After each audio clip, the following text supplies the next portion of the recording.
Hi friends, hello అండి అందరికీ. ఈ వీడియోలో మనం ఎంతో హెల్దీ అయినటువంటి బాదం పప్పు యొక్క ఉపయోగాల గురించి అయితే తెలుసుకుందామండి. ఈ బాదం పప్పు తినడం వల్ల మన హెయిర్ అనేది హెల్దీగా ఉంటుంది.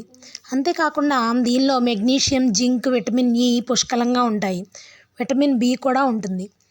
ఇది బ్యాడ్ కొలెస్ట్రాల్ని బయటకు పంపించడానికి హెల్ప్ చేస్తుంది. ఎక్కువ కొలెస్ట్రాల్ బాడీలో ఉన్నవారు డైలీ 20 నుంచి 30 వరకు బాదం పప్పులు తింటే బాడీలో వేడి అనేది పెరిగి కొవ్వు అనేది కరుగుతుంది. అంతేకాకుండా ఈ బాదం పప్పులో మనకి మ్యాంగనీస్ పుష్కలంగా ఉంటుంది. ఈ మ్యాంగనీస్ అనేది కొల్లాజన్ యొక్క ఉత్పత్తికి తోడ్పడుతుంది. సో మనం ఇది యాంటీ ఏజింగ్ ఫ్యాక్టర్గా ఉపయోగపడుతుంది. యాక్చువల్గా డైలీ 4 బాదం పప్పులు మాత్రమే తినాలి.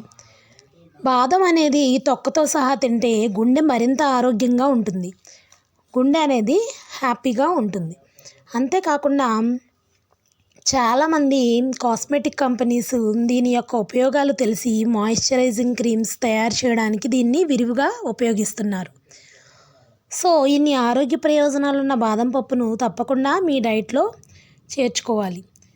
ధర ఎక్కువగానే ఉంటుంది, కానీ ఆరోగ్య ప్రయోజనాలు కూడా ఎక్కువగా ఉంటాయి. సో ఈ వీడియో కనుక మీకు నచ్చినట్లయితే వీడియోని ఖచ్చితంగా మీ ఫ్రెండ్స్కి, ఫ్యామిలీ మెంబర్స్కి కూడా షేర్ చేయండి ఫ్రెండ్స్. అంతేకాకుండా వీడియోని లైక్ చేసి నా ఛానల్ అయితే సబ్స్క్రైబ్ చేసుకోండి friends. Thank you for watching my video అండి. Thank you very much. ఒక చిన్న లైక్ అయితే ఇవ్వండి ఫ్రెండ్స్. Thank you.